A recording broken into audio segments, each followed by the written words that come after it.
So here at the Beck, these red binders represent amazing files of funeral programs of African Americans who have passed away in this community. We literally keep every funeral program of every African American that passes away.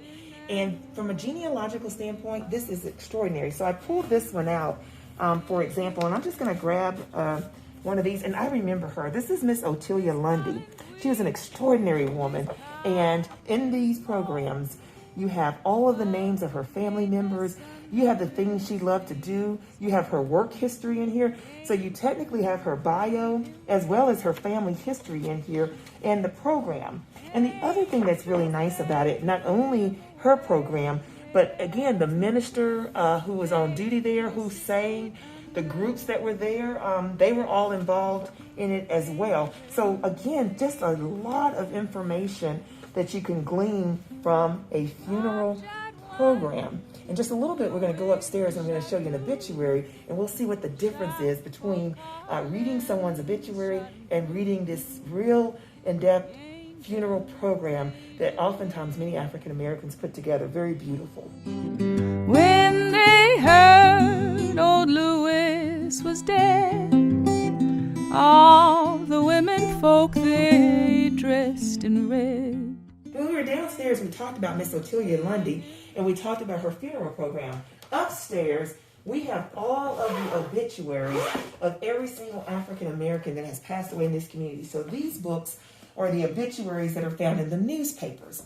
Those make for good resources as well. So if you open up this book, for example, in 2007, and we go to Miss Otelia Lundy, and we look her up, and we will find she is under the L's in the year 2007. This is her copy of her obituary. This is a copy of her family members. But I want you to look at, that's a great source, right, of information. So we can find out who she was related to, all those things. But then I want you to compare that to her funeral program. There were way more names in the funeral program that we can connect her to, as well as information about her in her stories. So we keep the obituaries, those are great, but there's some information contained in here that you won't find here, and there's information, certainly much more information in here that you won't find in the obituary. So again, two great sources when you're looking. And a lot of times the African Americans will do these very elaborate funeral programs that have quite a bit of information. Number one, you don't have to pay for every word that you type in a program that you do in the book. And it's also important to remember that there were for many years, Black people were not listed in the obituaries. They were either listed as just colored, but their family members weren't listed. So these funeral programs were really important because there was a record of a life well lived and also historical narrative. These books, Beck has done an oral history project. These old red books here. And if we bring them down, these are oral histories that were done in 1979. And so these people were average age of 80 years old. And they talked about what life was like, who all was involved. So for example, if we go and we look at Mr. Isaac James Stafford, we have his voice on tape. And on tape, he is talking about Black ministers, the life of Black ministers that were here in Knoxville, Black people voting, who those people were, Chestnut Park. He talks about the church, New Hope Church, the race riots of 1919. He talks about Kaz Walker that was here. So listening to the voices, we have the transcripts, we have the voices. So you can literally listen to these people's voices and you may hear names, you may hear addresses, connections to your family. Again, you can go back and they'll talk about the period of time. Again, another resource to use to connect your family story with whatever was happening here in Knoxville through our oral histories. The angels laid him away. So at Beck, we have files and files and files of our community histories all over. This whole room is called the Research Lab, and it is filled with files of our great people who live here. Many of your family members may be here. We're continuing to collect more and more files. So I just pulled one out here, for example, to see what we have and see what's contained in the file. This particular file is about Charles Canceller. So if you wanted to trace your roots, for example, to the Canceller family, in here we have his bio, who he was, we have any references to him. And I love going through because you never know what you're going to find in these files about him. Buildings named after him, newspaper clippings about him. And what I really love is I went through here and I'm just turning, and all of a sudden I get to a letter from Knoxville College from 1907 that's contained in his files about whatever was happening at that time. So literally just reading all of this history about this extraordinary person, their family, and who they're connected to when they're mentioned in other articles and periodicals and all kinds of things like that. So this is your opportunity to really go through and begin to uncover all of this history of these extraordinary people, notes, cards, any clues about who this family was and who are the people they're connected to as well. So that's an example of some of the things you might find in the counselor file. And this photograph that's in there says, wife of Reverend Canceller. There you go.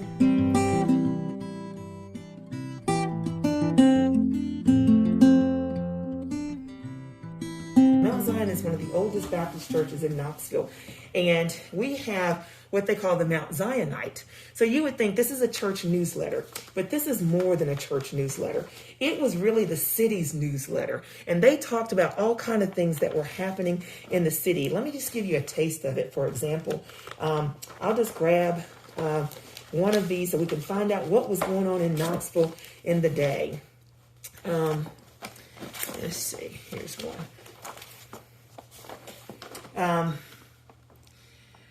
The Mount Zionite, this one is 1947. There were all kinds of things that were happening, but inside of the city, if you start reading, you'll find that there were things going on there. There were some training classes that were happening. Mechanicsville District was meeting. They had a meeting. They list all the people that were there at the meeting. And then they talk about all kind of things. There was some stuff happening in Sevierville, the Sevierville news that they talked about and what was going on. And they wrote that. They also talked about the different businesses. You can see what kind of businesses were here, who owned those businesses, what were the addresses of those businesses. Those are included in here. So it really was so much more than just a newsletter about Mount Zion. And just to prove it, they talk about all the churches that were in here. They talk about whatever was going on in health and safety of people, conferences that were being held in the city. So you can find a lot of information in these documents. And again, your family's pictures, photographs, leaders that came to Knoxville, they always kept a record of anything that was happening. So you'll be able to find a lot of these old records contained in the Mount Zionite. And we have all of those publications as well. Hey, Miss Collins, ain't it hard?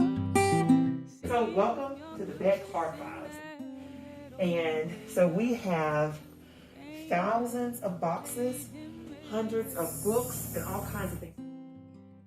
Miss Collins weep, Miss Collins moan. So this is all intake stuff that we're in the process of sorting through and getting intake. But you can see some of the old things. Like look at that graduation picture of Miss Alfreda Delaney. That's from Knoxville College. And she, of course, was a teacher for most people in Knoxville. I think it's 1950. I have to look at the year. But that's an original. And so we have all kinds of paraphernalia like that. So in the Beck Archives, you've got hundreds of books.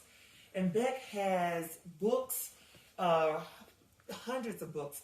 Hard to find books that you won't find anywhere else in the world. Let me see if I can share you an example of the kind of books that we have in our collection, which will help you research a lot of information.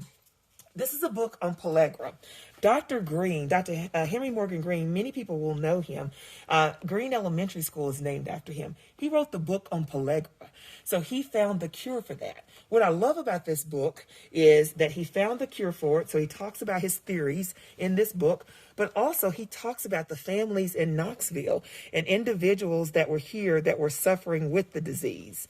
And so there's some pictures, there's some names of different people. And here again, you won't find this book anywhere else in the world except here in the Beck.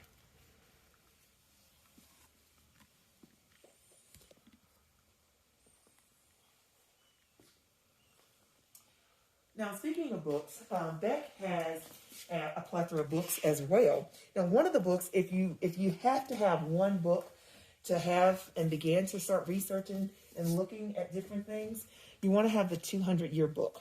In here, it talks about all kinds of different people who you may be related to. It talks about the churches, the pastors, the schools, students, you name it, it's in here. And what's really great is here in the beginning, it even talks about what the population of the slavery population looked like here in Knoxville. So when you start in here, how much it was for to purchase a person in 1794, how many enslaved people were here in Knoxville. All of that's in the beginning of the book, and it literally takes you all the way through the history, healthcare, medical, religious, doctors, lawyers, everyday people. So they're all in here, and this is a good resource as well. So if you don't have it, I would definitely add to your collection the 200-year book, Black Culture, 1791 to 1991. And we know history did not stop in 1991, so there's so much more to go. So we continue to add more to it, and that's where some of the other books come from as well that Beck has. When you talk about history, Bibles have a plethora of history. So we do old Bibles. This one has been preserved, but in this old Bible, you will often find, especially in the Black Fund, letters, hairs, clippings, all kinds of things in the Bible where people kept. This was the filing cabinet. And so we have Bibles of many different people, and we've taken the letters and so forth out, and we file those that go with this Bible so that if it was part of your family, even the family tree is included in many of these Bibles that we have. Another great resource.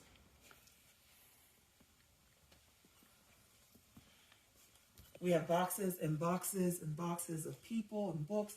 We have the Knoxville College yearbook. We have the Austin yearbooks, which many of our Black families are in. So just tons of information that we want to make available to you as you're researching and looking for your family. I'm just going to grab a box to just show you some of the amazing things that's probably contained with some of your family members.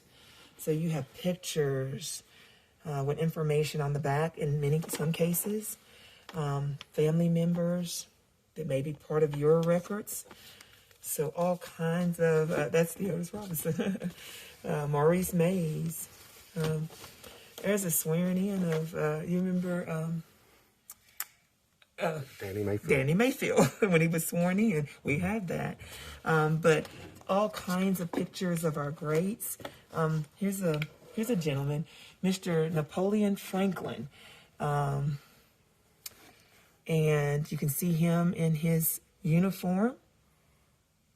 And he is the Kibola Temple. And there's some more information on the back of him. So these are the kinds of things that are in our collection. And I guarantee you, your family is in this collection as well.